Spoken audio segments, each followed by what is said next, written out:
జగన్మోహన్ రెడ్డి లాంటి వ్యక్తులను నమ్ముకుంటే ఏం జరుగుతుందనేది మాజీ నామినేటెడ్ శాసనసభ్యుడు స్టీఫెన్ సన్ ద్వారా ఇవాళ బట్టబయలైపోయింది. స్టీఫెన్ సన్ తెలంగాణ రాష్ట్రం నుంచి పారిపోయినట్టుగా తెలుస్తూ ఉంది. కేసీఆర్ నాకు దెబ్బేశాడంటూ సన్నిహితుల వద్ద తీవ్ర ఆవేదన వ్యక్తం చేసినట్టుగా తెలుస్తూ ఉంది. అసలు ఇంతకీ స్టీఫెన్ సన్ని రేవంత్ రెడ్డి ఏం చేయబోతున్నాడు, అసలు స్టీఫెన్ సన్ ఎక్కడ ఉన్నాడు, ఎక్కడికి పారిపోయాడు అనేది ఈ వీడియోలో వివరించబోయే ముందుగా ఇప్పటివరకు మన ఛానల్ సబ్స్క్రైబ్ చేయని వాళ్ళు ఖచ్చితంగా సబ్స్క్రైబ్ చేయండి, మరో 10 మందితో చేయించండి. ఇక విషయానికి వస్తే కేసీఆర్ అనేటువంటి వ్యక్తి తనకి రంకుమొగుడిని తానే ఎత్తుక్కున్నాడు రేవంత్ రెడ్డి రూపంలో.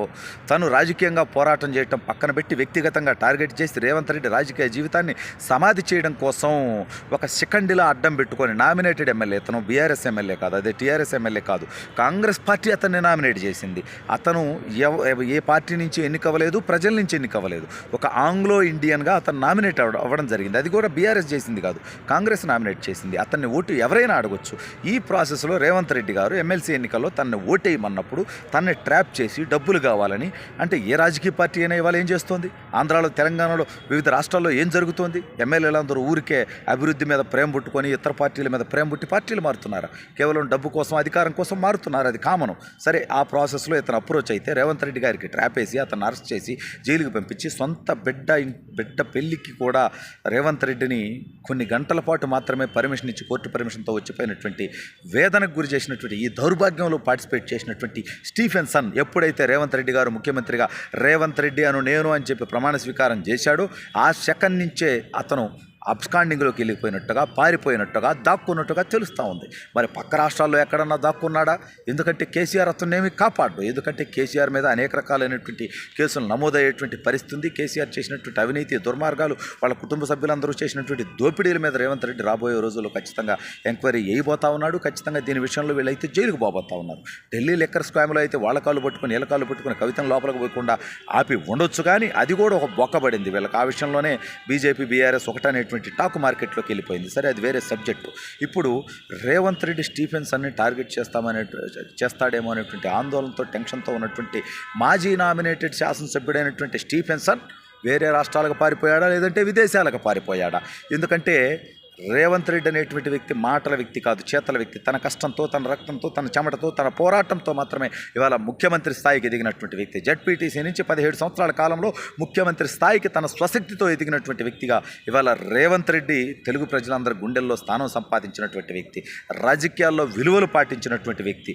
తను ఇంతకుముందు తెలుగుదేశం పార్టీలో ఉన్నాను, పార్టీ మారాడు కాబట్టి యథావిధిగా అందరు రాజకీయ నాయకుడిలాగా చంద్రబాబు నాయుడు గారినో తెలుగుదేశం పార్టీనో తిడతాడనుకుంటే, ఆ కార్యకర్తల కష్టంతో నాకు గుర్తింపు వచ్చింది, ఆ నాయకుడు ఇచ్చినటువంటి అవకాశంతో నేను ఈ స్థాయికి ఎదిగాను కాబట్టి నాకు వాళ్ళ మీద గౌరవం ఉందని ఘనంగా చెప్పినటువంటి వ్యక్తి రేవంత్ రెడ్డి. అటువంటి వ్యక్తి వీళ్ళు తప్పుడు పని చేయకపోతే, మీరు ట్రాప్ వేసి మీరు అతన్ని ఇబ్బంది పెట్టి అతని రాజకీయ జీవితాన్ని సమాధి చేయాలనుకున్నాడే, అంతంత మాత్రం వాళ్ళైతే ఇక ఆ రోజు జైలుకి వెళ్ళడంతో, ఆ రోజు అలా దొరికిపోవడంతో అడ్డగోలుగా రాజకీయ జీవితాలు సమాధి అయిపోయి ఇక రాజకీయంగా ఎటువంటి అవకాశం ఉండేది కాదు. కానీ రేవంత్లో ఒక ఫైటర్ ఉన్నాడు, కష్టపడే నేచర్ ఉంది, అతనిలో నిజమైనటువంటి నాయకుడు ఉన్నాడు. కాబట్టి అనతి కాలంలోనే మీరు ఓటుకు నోటు అనేటువంటి ఆ పనికిమాలినటువంటి కేసు పెట్టి అతన్ని అరెస్ట్ చేసి, అది జరిగినటువంటి కేవలం 8 సంవత్సరాల కాలంలో ముఖ్యమంత్రి స్థానంలో కూర్చున్నాడు. మీరు ఆ పని చేసేటప్పటికి అతను కేవలం 2వ ఎమ్మెల్యే మాత్రమే. అతి చిన్న వయసులో కేసీఆర్తో పోల్చిన, లేదంటే ఇతర భారతదేశంలో ఉన్నటువంటి ఇతర ముఖ్యమంత్రులతో పోల్చిన చిన్న వయసులోనే ముఖ్యమంత్రి స్థానానికి ఎదగలిగాడు తన స్వశక్తితో, ఇవాళ కష్టంతో. కాబట్టి స్టీఫెన్స్ అంటే ఇటు బీఆర్ఎస్ను నమ్ముకుంటే ఏమవుద్దనేది ఇవాళ మనం చూస్తూ ఉన్నాం. అటు ఆంధ్రాలో కూడా అనేక మంది ఐఏఎస్లు, ఐపీఎస్లు, మంత్రులు, శాసనసభ్యులు, పారిశ్రామికవేత్తలు, ప్రభుత్వ అధికారులు, పోలీసులు అధికార పార్టీకి ఊడికం చేస్తూ ఉన్నారు. కరెక్ట్గా 3 నెలల్లో జగన్మోహన్ రెడ్డి ప్రభుత్వం ఓడిపోబోతుంది, ఘోరంగా ఓడిపోతబోతుంది. తెలంగాణలో కేసీఆర్ కాస్త కోస్త అభివృద్ధి చేశాడు, సంక్షేమం చేశాడు. రెండూ చేసిన కేసీఆర్ని ఈ రకంగా ఓడించినటువంటి ప్రజలను చూసిన తర్వాత ఆంధ్రప్రదేశ్లో సంక్షేమానికి బొక్కలే పడతా ఉన్నాడు. ఇక అభివృద్ధి అనేది ఎక్కడ మనం బోతార్థం పెట్టి ఎతికినా కానీ కనిపించినటువంటి పరిస్థితిలో ఉన్నటువంటి ఆంధ్రప్రదేశ్లో జగన్మోహన్ రెడ్డి ఘోర ఓటమి చెందబోతా ఉన్నాడు. తెలుగుదేశం పార్టీ, జనసేన కాంబినేషన్లో దాదాపు 150కి పైగా స్థానాలు గెలిచేటువంటి అవకాశం తెలుగుదేశం, జనసేనకి ఉంటే, ఆ వైఎస్ఆర్ కాంగ్రెస్ పార్టీ 15 నుంచి 20 స్థానాలకే పరిమితం అవుతుందని చెప్పి తన సొంత సర్వేల ద్వారా కూడా తేలిన తర్వాత అనేక మంది శాసనసభ్యులను మార్చేటువంటి ప్రయత్నం చేయడం. అసలు మార్చాల్సింది నిన్ను జగన్మోహన్ రెడ్డి, నీ శాసనసభ్యులను కదా. వాళ్ళదేముంది, వాళ్ళు ఏం పీకారో వాళ్ళు డమ్మీ కాళ్ళు కదా, వాళ్ళ మీద ఏం వ్యతిరేకత ఉంటుంది బొచ్చా.